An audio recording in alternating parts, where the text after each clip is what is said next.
While this episode itself is a strong entry, it's the first one I have to take issue with. What exactly are we looking for? The security AI system, which is the amalgamation of B4, Data, Law, Lau, and Soong, in theory works. Moriarty, the Crow, and Pop Goes the Weasel is a step too far and is geared way too much towards fan service.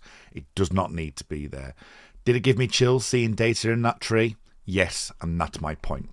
At the push, I can accept that B4 Data Law Lao Soong, got to get an acronym for that, had decided to make sure that Riker was indeed Riker and not a changeling, but ultimately that doesn't work for me. Although I do wish I had Riker's perfect pitch rather than my own relative pitch. The over-reliance of Spiner in Star Trek finds multiple writers looking for new ways to integrate him into the narrative. Similar to the fascination of Kirk and the Kobayashi Maru, I want my worlds to have a succinct world building, which so far has been used to good effect in this season.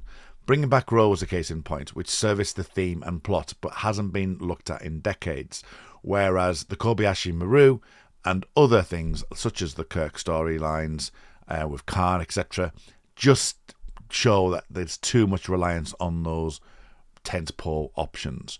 Michael Chabon gave us the ultimate send-off of Data in Etikade Ego Part 2, which is 20 minutes of television that I will never forget. That being said, had B4 Data, Law, Lao, Soong happened in Picard Season 1 and we had a new character for the last 3 seasons, that would have been perfect. This isn't the case though. Back to the episode. Brent Spiner's multiple personality is always a pleasure to see. He slips into Law with aplomb. If you're enjoying what you're seeing, like and subscribe for more reviews as the season progresses. Raffi and Worf's transporter scenes work well. The awkwardness between Raffi and Seven is small but well done, and again Worf steals the show. Riker is also in good form here with stating that they are all going to die, and that is the kind of nostalgia that works, the humour. Just having the theme and the idea of something or the humour of something works much more than having something repeated to us, and that is my big issue with the nostalgia element of this episode. Jack's Irremotic syndrome, passed down by Jean-Luc, works better as that involves character development. Jack intimates that over the last few weeks he has come to realise that part of his personality has been passed down from Jean-Luc, and that a syndrome allows Jack to be emotionally affected in his metaphorical search for his father, and allows the writers to convey human conflict and resolution. Jack is beginning to understand himself through Picard, and that, in my view, is good writing.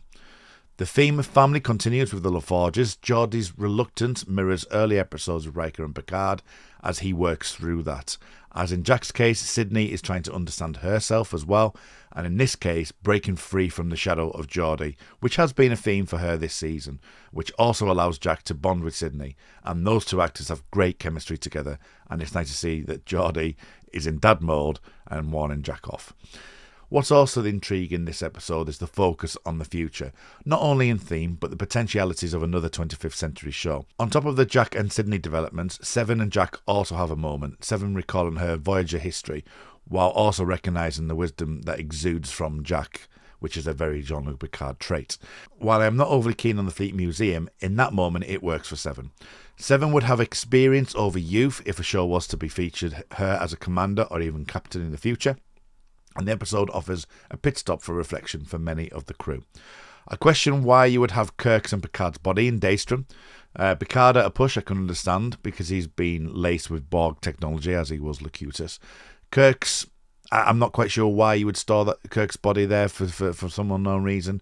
There is crematoriums, but someone would have to explain to me why there is a potentiality for Kirk to be taken away and tested upon for something that's happened in Star Trek lore. I'm struggling to find a reason. And by the way, the Shaw is a fanboy of Geordie's, is what I am here for, and that character, Luke Shaw, just keeps getting better and better.